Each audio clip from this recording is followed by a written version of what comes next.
Hey, it's Nathan with OptionsForL.com. In this video, we're going to go over the poor man's covered call. So we'll go over some information on what a poor man's covered call actually is. Then we'll hop over to Robinhood and I'll show you how to set one up. Finally, we'll close out with looking at Robinhood Legend and I'll show you how to do a poor man's covered call over there. So let's go ahead and get into it. What is a poor man's covered call? Well, a poor man's covered call, or PMCC if you're cool, is a defined risk alternative to a traditional covered call that uses options instead of owning 100 shares of stock. Basically, instead of buying 100 shares of stock and then selling a covered call against those shares, so I'm assuming you know what a covered call is already. If not, please go watch that video first, as it'll help you understand what a poor man's covered call is. Now, you buy a deep in the money, long dated call option, and this acts like a stock replacement, and you sell a shorter term call option against it to collect premium. So you're still running a covered call style strategy, but with less capital because you're not buying the actual shares of stock. Now, why is it called poor man's? Well, a traditional covered call requires buying 100 shares of stock, which can be very expensive. Like if you're buying 100 shares of the SPY ETF, you're going to spend about $65,000, and you might not have $65,000 just laying around. Now, with a poor man's covered call, you spend less money up front by buying a leaps call, a long-term call, usually 6, 12 plus months out, and you use that leaps call to cover the short call that you're selling. So you get similar behavior to a covered call, but with much lower capital requirements, which is where the poor man's nickname comes from.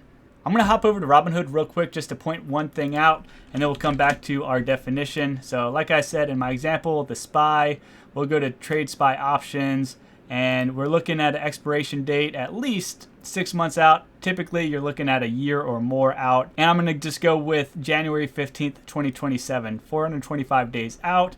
And we're buying a call option, and we're going to go deep in the money. And I'm going to look for like a 0.8 delta. And so we'll go ahead and add this to our order.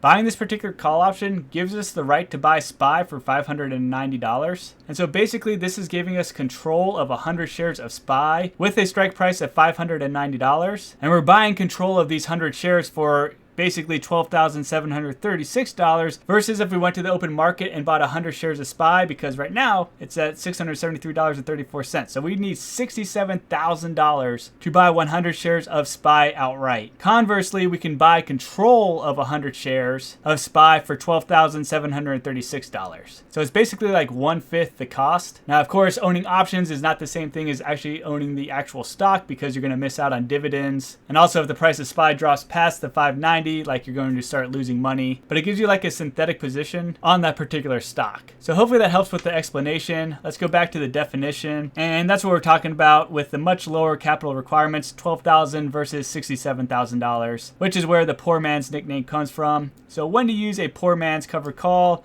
You typically use a PMCC when you're bullish to moderately bullish. Like in the long term, you really want that stock to go up, because if it goes down past your long call position, like you lose money. So you do need the stock to go up over time. And then you also want income from selling calls, but don't want to tie up a ton of capital in 100 shares. You are comfortable managing an options only position and understand how calls behave. So that's important. You don't want to enter this if you don't completely fully understand calls and covered calls, because you can definitely lose a lot of money if the stock turns and starts dropping rapidly. It's well suited for traders who like the idea of covered calls but want cheaper, more capital efficient ways to express that view.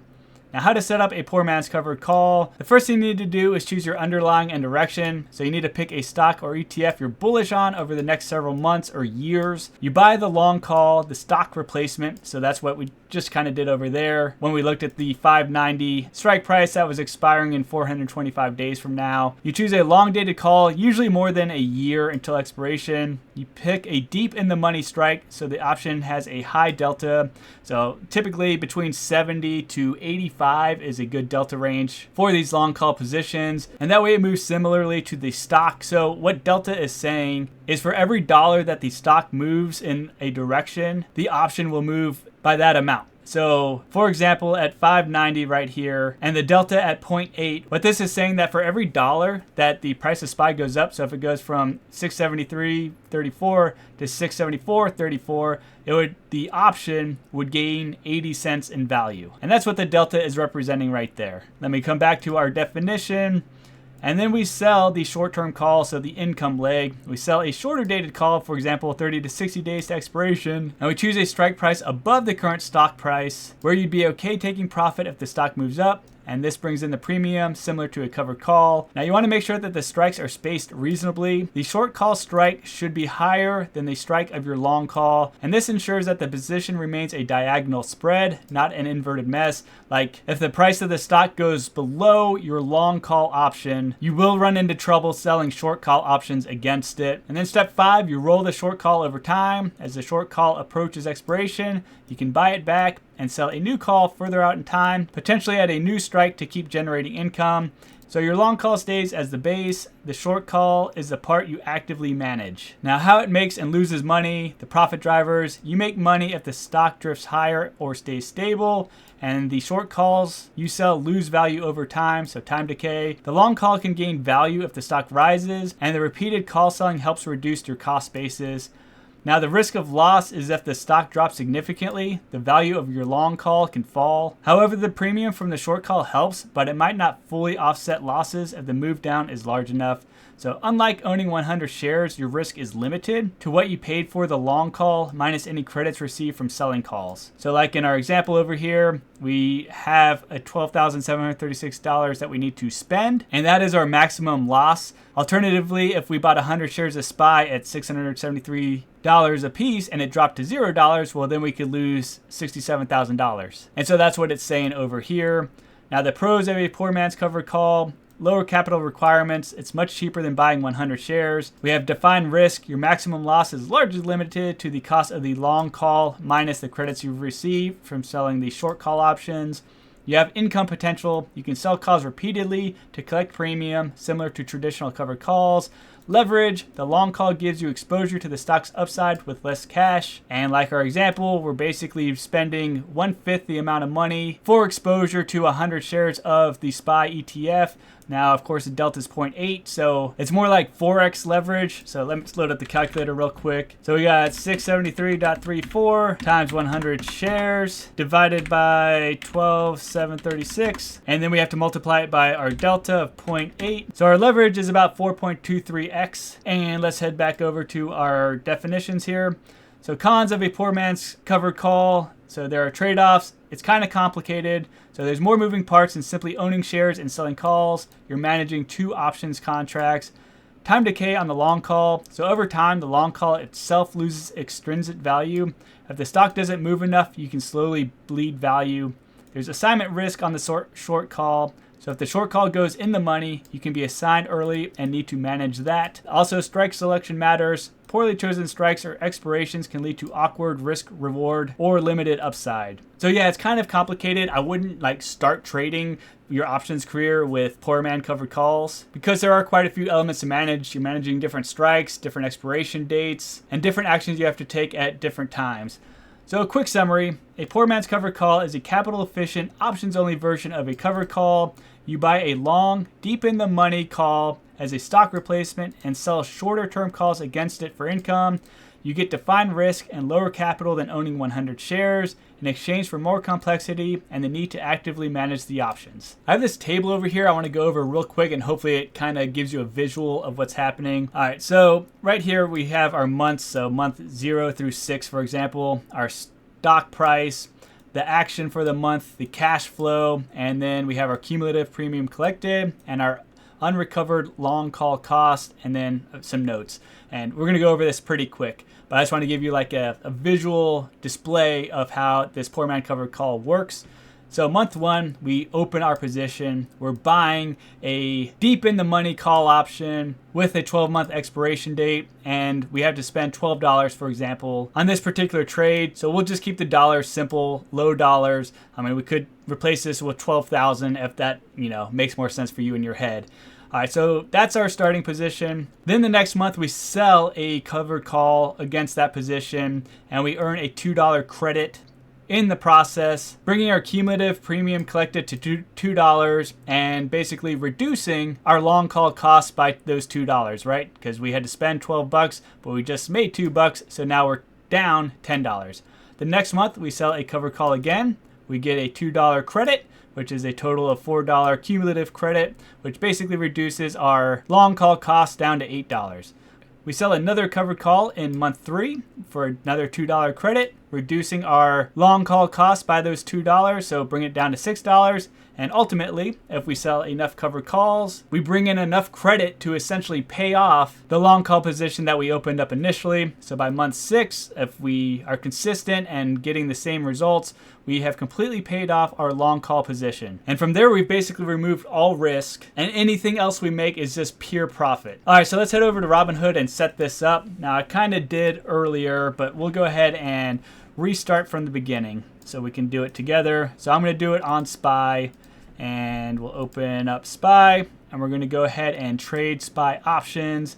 And again, we want to go far out. Usually more than a year is where you want to go. So we'll go out to a different date though. We'll go to March 19th. So 488 days out, and we are buying a call at this particular time. So we need to come in here. Typically you're looking for a 0.7 to a 0.8 delta. So let's keep going down. Maybe I'll go with a 0.85 delta. 555 strike price is what we're going to go with, and I'm just going to go ahead and add that to my order. Now I do want to do some quick math with you regarding intrinsic and extrinsic value, and sorry that I am failing to say those words correctly, but let's go ahead and open up our calculator, and I want to show you something.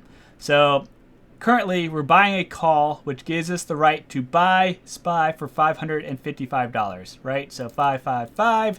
And we need to spend $161.50 for the right to buy SPY at that price. So plus $161.50. All right, so basically what that is saying is that we are buying SPY for $716.50. And as you can see right now, the current price of SPY is $673.34. So basically we are spending a premium to buy SPY. Now, of course, we have 488 days for SPY to go past $716.50. And that's basically a 6.4% increase in the current price that we need SPY to go up in more than a year, which is definitely doable considering that SPY usually averages about 10% a year. So 6.4% should be no problem. But the delta between the $716.50 and the $673.34, so minus $673.334, is extrinsic value. So 43.16 is extrinsic value. And again, sorry, I am butchering that word. But basically what we're paying for is time decay, or theta. So the time difference we have between now and 488 days from now. And you can see that 716.50 value that we just calculated down here on the break even. So that's where we need the price of SPY to go 488 days from now in order for us to make money on this long call option. But of course, we're doing a poor man's covered call, so we're going to be generating income and credit from selling call options off of this particular long call position.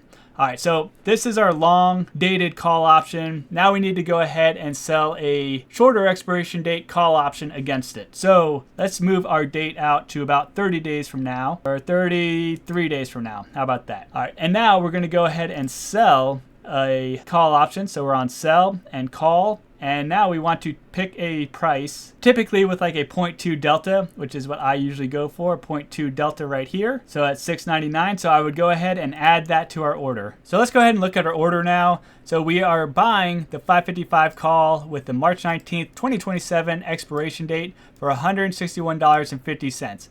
We're also going to be receiving a credit because we are selling the $6.99 call with the December 19th expiration for $3.18. So now our total cost is $158.32. And we basically dropped our total cost by $318. And it's also showing our max profit of $2,602. So that's if the price of SPY passes the $6.99 by December 19th. Now, of course, there's different defensive strategies, like we can roll this out and up, or simply buy it back if we want to, because we don't want to get rid of our long dated call options. And you can see our max loss has been reduced to $12,384 as well. And so if you're familiar with the covered call strategy, basically that's all you're doing right now is instead of owning 100 shares of stock as collateral for running those covered calls. And so in my example, basically every 30 days I could sell a covered call. Hopefully it expires worthless and I get to keep that credit and basically make $300 every month. And hopefully the SPY ETF keeps going up, increasing the value of my long dated call options,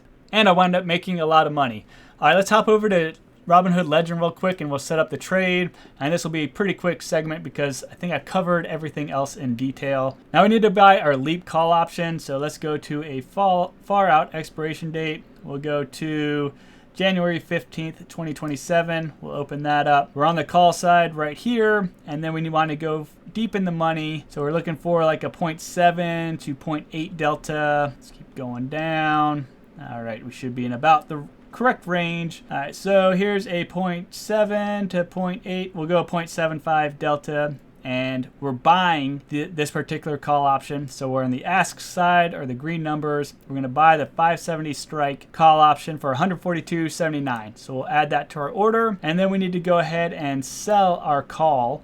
So our covered call will go to 33 days out in this particular example. And we're on the call side. And let's go for a 0.2 delta for our short call position. So 0.2 delta, here we go at 6.99, and we are going to be on the bid side. We are selling this particular option. So the red number, we're going to sell. All right, so there's our order. We are buying to open the 570 call with an expiration of January 15th, 2027 for 141 bucks.